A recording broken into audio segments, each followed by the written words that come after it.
Hey friend, welcome to Pursuing Goals God's Way. Have you thought about finally starting that business now that your kids are older? Do you ever stay awake wondering how to mesh your passions into purposeful work? Do you have big, ambitious goals but feel overwhelmed or even unqualified to pursue them? Hey, I'm Gabe. Not too long ago, I longed for the confidence to start an online business. I just wanted to make a difference outside my home bubble using my gifts. But I kept telling myself that I wasn't good enough. I didn't know enough, and I didn't have enough time. Until I realized something huge. My kids need me to be their example, and they need to see me win. And yours do too. In this podcast, you will learn how to clarify your goals, plan with purpose, and ditch your distractions. If you're ready to make an impact and an income, all for the glory of God, then you're in the right place.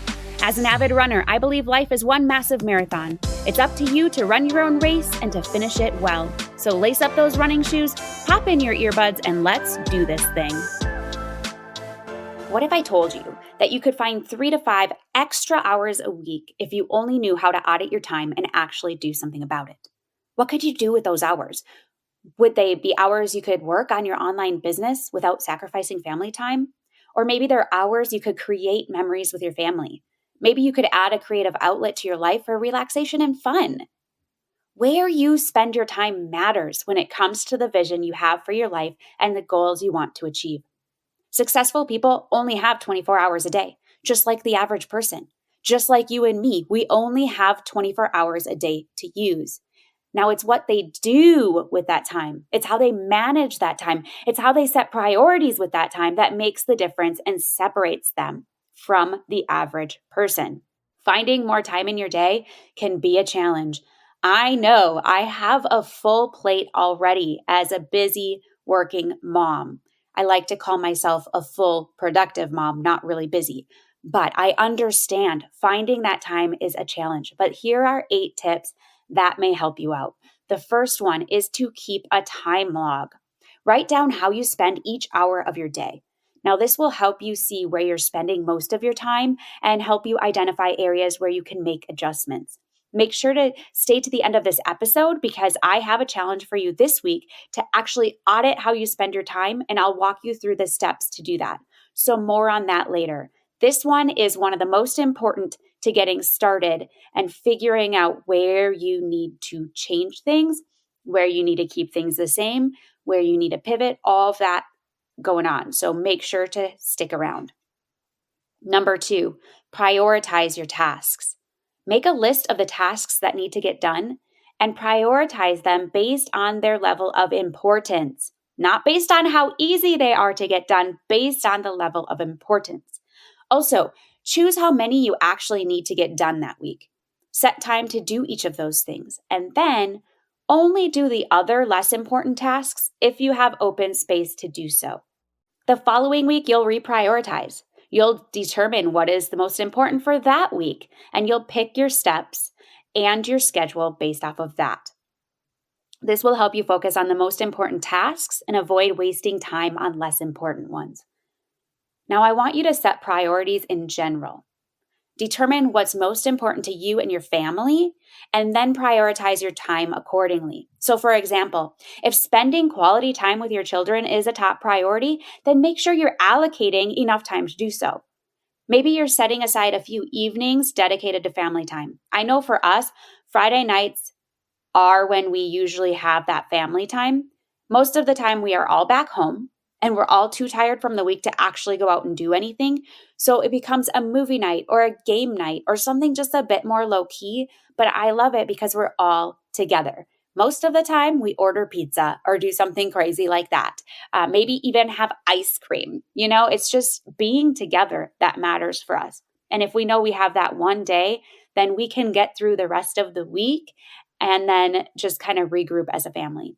Now, the third tip I have for you is to create a schedule. I want you to think about developing a daily, a weekly, or a monthly schedule that includes specific times for activities such as meal preparation, household chores, work, leisure, the thing that's fun for you to do, the creative things. I want you to create time blocks for different activities. This can help you manage your time more effectively and ensure you're using it in a way that aligns with your priorities. I'm not the best at time blocking my work, but I'm working on it. That's something that is important to me to figure out. I have a weekly calendar that I created because store-bought ones never have early enough times for me because I am an early bird, and they don't have the breakdown that I'm actually looking for. So I just made my own simple, cheap, and scrappy schedule. It's on a piece of paper. I print it out. It works fine for me. And each week in my weekly meeting with myself, I add all activities or responsibilities of mine to that calendar. I don't add any other responsibilities of my family members. So if my husband is in charge of going to get my oldest from gymnastics at a certain time, I don't add that to the calendar. I'm only putting in things I need to think about personally. It includes my workouts, work calls, work time blocks for my contracted work, and also work time for my personal work. So like podcasting and writing.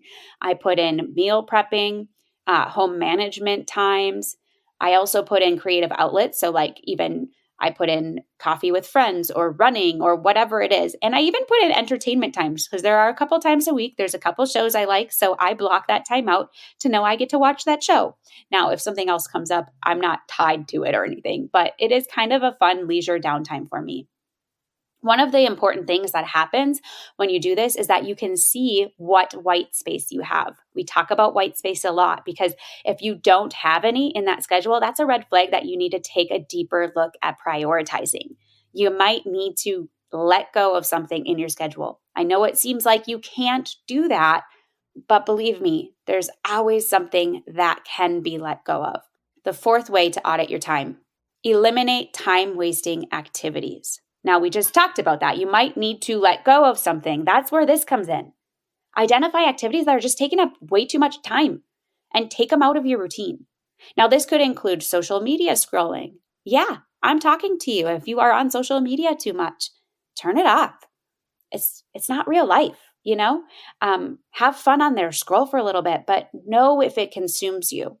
And maybe even binge watching TV shows. If you have Netflix or Amazon Prime or whatever, you might be doing too much watching of TV shows or excessive online shopping. Okay, yeah. Do you do that? I mean, I guess I get suckered into Amazon here and there, but I'm not a shopper at all. So this doesn't apply to me, but maybe you do like to shop. For me, I really dislike malls altogether. I don't like running errands. I don't shop for fun. I am like a guy when it comes to shopping. I'm telling you, I need a nap afterward. Totally tangent, but yeah. So if you need a nap after you shop, let me know because maybe I am not alone in this. But anyway, that has never been my thing. So what is it for you? What are some time wasting activities that you could put on the back burner or just say, I'm going to limit my time to 10 minutes scrolling a day on social media or whatnot? Number 5, delegate tasks. I want you to consider delegating some of your tasks to others. It could be a spouse, a family member, hired help. This could include household chores, childcare, or work-related activities. Now, when I coach with clients, a lot of times we talk through this. Like maybe you want to hire someone to clean for you or to drive your kids around or to do something so that it can help open you up to be able to focus on something that you're working on, whether it's your online business or your ministry or having some downtime for yourself or whatnot. And I do get pushback a lot because it's hard to take one of the things that you think is your responsibility and delegate it to someone else. Like maybe I'm not a good enough mom or wife or whatever, if I can't keep up with the cleaning. Like those are some real thoughts that we have. Now, personally, I'm debating hiring a cleaner to come once a month or maybe once every other month just to do the deep cleaning that I don't like to do. And I don't really have the time to do it. We're really good in our house to keep things tidy day to day, but that deep cleaning is something I would really like more of. And, I think we talked about this last week that I delegate to my kids the cleaning. They do a lot of the cleaning for me because they are very capable and it's helping them learn responsibility. So one thing that I do, like as I'm thinking about, do I hire this help, right? Yes, it costs money, but I think of how much time it would save me and the money is more of an investment for me because it seems worth it to me to have that off my plate so that I can focus on creating content that will make me money, right? So in business, I've hired two of my kids to help with some of the more menial tasks. One of them does my podcast editing for me, and my other one does my website maintenance. He deletes any spam comments, he updates my plugins, and he's also my social media manager. He lets legitimate people who contact me know how to get a hold of me since I'm not on there anymore. And that's really freeing for me because I don't have to go do that part because I just don't want to be on social media. So, what is that to you? What is something you could take off your plate and delegate? And who could you delegate it to? Number 6, use your downtime. I want you to think about taking advantage of small pockets of downtime during your day, such as waiting in line or maybe in your commute, just to tackle small tasks like replying to emails or making phone calls. This seems like it wouldn't save time at all, but it really can.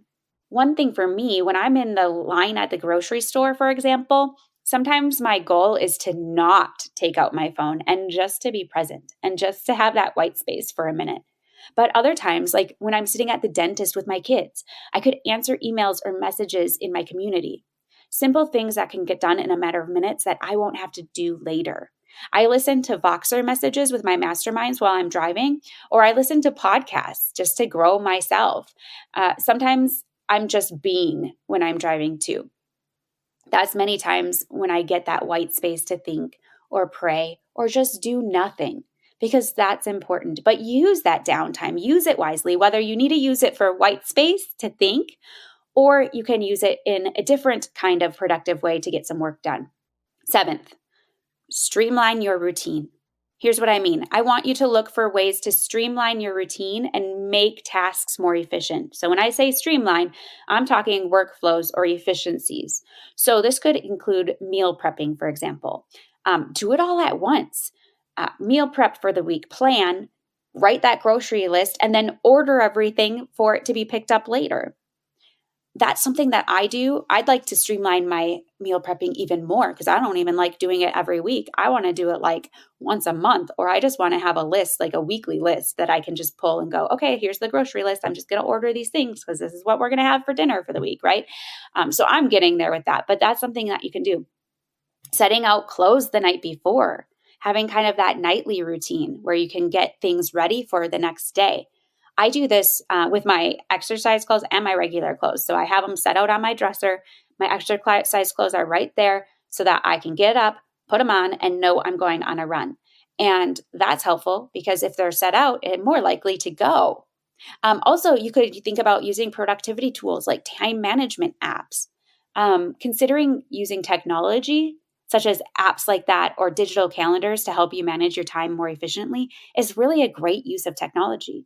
These tools can remind you of appointments, track your to-do lists, and help you stay organized. Because not all technology is bad. You know, I always say I don't like technology and all the things, but really it's not a bad thing. We might as well make use of it while we have it. I'll have to do an episode on technology actually and how I use it to plan my week and streamline my routines because I could go on and on about the ways that I do it. But I think an actual episode dedicated to that would be helpful.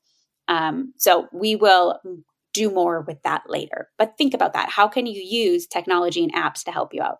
And finally, number 8 is to get enough sleep. It may seem counterintuitive, but getting enough sleep can actually help you be more productive and feel more energized throughout the day. Aiming for 7 to 8 hours of sleep each night to help you feel rested and focused is important. Do the things that will help you sleep. You know, what are some of those things? Maybe making sure you have enough magnesium, adding blackout curtains in your bedroom, turning off technology an hour and a half before bed, things like that. I'm still tackling this one as sleep has always been a challenge for me. I go to bed early, but staying asleep is hard for me. So I'm still a work in progress. But I do make it a priority to test different things to help along the way because I know how important it is for our bodies to sleep. Our mental clarity is better, our energy increases, and we are just nicer people when we get sleep. Your family will thank you. Make sure to get sleep. All right, so those are the tips I have for you on how to find more time. Number 1, keep a time log. Number 2, prioritize your tasks. Number 3, create a schedule. Number 4, eliminate time-wasting activities. Number 5, delegate tasks. And number 6, use your downtime. Number 7, streamline your routine. And number 8, get enough sleep. So, tip number 1 was about tracking your time. I want to talk a little deeper about this one today. I track my work time. 1, because it's how I invoice my contracted work, so I need to, but also 2, so I can see just how much time I'm spending working on my online business each week and what I'm working on, because it helps me to gauge if there's anything I can adjust in my tasks and responsibilities to streamline my processes a bit more, or also to see if I'm spending a majority of my time on priorities that will grow my business, or if I'm wasting time on menial tasks that don't make any money. This is a great way to monthly or quarterly reevaluate priorities and tasks. It's a great way to see what maybe could get delegated, what needs to be added, what needs to be deleted, and if where I'm spending time lines up with my values, priorities, and boundaries. Dun, dun, dun, right? Because that's what you want. You want where you're spending time to line up with those things for yourself.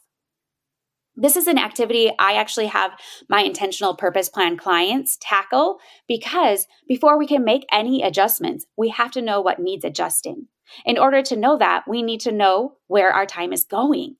I think it will be a surprise to you when you see everything added up and just where you're spending your time and how much time you're dedicating to certain activities that you may deem less important or less of a priority. Once you've audited your time, then you can create an intentional plan to rework what you're doing, where you're spending your time, and really live. I know we don't want to just go through the motions daily. I know we don't want to feel like our life is menial. Well, it starts here by knowing how you spend your time. If you want to dive deeper into creating your own intentional purpose plan together, then head to redhotmindset.com/coaching to learn more about the one-on-one coaching with me. I've kept my pricing for one-on-one clients fairly low because I want it to be budget friendly for you, but I will be increasing prices soon based on demand and the time I have to dedicate to it. Right now, I only take on 3 new coaching clients a month. So if you're feeling the tug that you want to get things in order so you can have more peace in your home and create time to do something of impact that will earn you an income, then what are you waiting for? Head to redhotmindset.com/coaching and book with me today. Let's get that intentional purpose plan created for you. All right, so that was just a little bit of a plug. But, if you want to do some coaching, really think about it and come hang out with me. But let's talk a little bit about how to do the time audit. I use a software called Toggle, and it's Toggl. Now, there are all other ones out there. Clockify is one. You can use a piece of paper, whatever you want to use to track your time. But think about, how do you want to track it? Okay. And I'm going to challenge you to do this for at least a week. But if you can commit to tracking for a month, then you're really going to see your habits and patterns when it comes to time. Let's talk about what to track. Now, in Toggle, you can put different categories in. So you can create different categories and track your time based off of that. So say I have social media usage for one. Then if I'm on social media, I will just click play, or I'll click, start. And then when I get off, I'll click stop. And then it'll tell me how long I was on. I don't have to think too much about it. So a few things to track. And you can maybe add to this list as well. Social media usage, phone usage, TV watching, working, family time, time for yourself, household management, which could include like everything: meal prepping, running errands, cleaning, laundry, anything and everything that has to do with keeping up your home. Exercise. Those are kind of the main ones that I can think of. You may have other categories that you can think of, but I think that's a really good starting point. So here's some things that you can learn from tracking your time specifically. You can learn what you need to stop doing or what you need to take less time doing. You can learn what you may need to delegate because it's taking too much of your time and not really something that you need on your plate. One thing that I think about when I delegate in business is, if this is going to take me hours to do that someone else could do in 20 minutes and I could pay them to do it, but I could focus on things that will take me less time, that's worth it for me. That is worth the investment. You can learn what you may need to adjust or add more time to something. Maybe there's an activity you need to add more time to. You need to focus on a little bit more based off of your priorities. You can take time off some activities, creating workflows and routines. So much can be learned from doing a time audit. You'll also learn if what you're doing and spending the most time on lines up with your values and priorities. I think that's the main one, and that's the key. If it does, then I want you to give yourself a pat on the back or a high five. Maybe I'll give you a virtual high five right now. But if it doesn't line up, then you know you can change it so that it does. So let's talk a little bit about how this actually helps you find more time, because you're like, great, I'll audit my time, but I feel like that takes a lot of time to do, right? But here's what's going to happen. You're going to see gaps in your day. You'll see too much time in different places. For instance, you might not realize you're spending upward of 4 to 5 hours on your phone or social media a day. An average is like 6 hours. Did you know that? But here's the thing. Awareness is the first step to making changes in how you spend your time. When you change how you spend your time, you can find more of it. So if you find out that you're spending 4 hours on your phone or social media, you can quickly change that. And you can do it even by adding a timer to your phone so that you can't do anything on it after a certain amount of time. But if you change that one thing, you're going to gain a couple hours back in your week. Actually, maybe a lot of hours back in your week, right? So that's how it can help you find more time. Now, how does this help with work-life balance itself? If you're a working mom like I am, you may not realize all the time you're spending on work. This will help you gauge if you're spending the right amount of time on the tasks you have. It'll help you set boundaries if you need to. And this is what I'm working on right now, if I'm going to be honest with you. Setting work boundaries so it doesn't seep into my family quality time. I don't ever want my family to suffer at my hands. And honestly, this is something that has happened recently, and I'm working to change it. I'm always looking at my time and auditing it to figure out how can I best utilize it so that we all win, so that my business can win, so that my family can win, so that I can win, so I can have that rest that I need, right? So remember that finding more time in your day requires some intentional effort and discipline. It's important to be realistic about what you can accomplish in a day and make adjustments as needed to ensure you're using your time in the most productive and meaningful way possible. And don't beat yourself up if you don't get done everything on your list. Maybe if that's the case, then you need to reevaluate how many things are on your daily or weekly list to get done and set some new expectations for yourself. I really challenge you to take the time audit challenge. It will be insightful for you as you work to find more time for the things you love. And if you do decide to take this challenge with me, I would love to hear how it goes. Let me know. Did you do it for a week? Are you doing it for a month? What did you find? What are some breakthroughs you had? Feel free just to email me at info@gabecoxcoaching.com or come hang out with me in our free Facebook community, Simplicity and Motherhood. It's the only place I hang out on social. It's one place that I do engage, but come hang out with me there, share with us there. And again, if you want an even deeper dive into this, and you're like, Gabe, I want this for my life, but I'm not really sure how to get started or how to take what I learn and create a plan with it, then hop over to redhotmindset.com/coaching and book a call with me. I would love to help you craft your intentional purpose plan for impact and income, all for the glory of God. In all things, I pray you just run your race. I believe in you. Thank you so much for joining me today. I had a great time and I hope you did too. Before we go though, make sure you follow the podcast on your favorite listening platform if you haven't already. If you resonate with this episode, please consider leaving a review on iTunes or share it with a friend, as this helps grow the podcast. Also, if you're not a part of Simplicity and Motherhood, consider joining us. It's a free online community built to provide support and encouragement so you can create balance and live intentionally as you go after your biggest goals, God's way. Head on over to redhotmindset.com for more resources and to find the link to join the community. In all things I pray, you just run your race. I believe in you.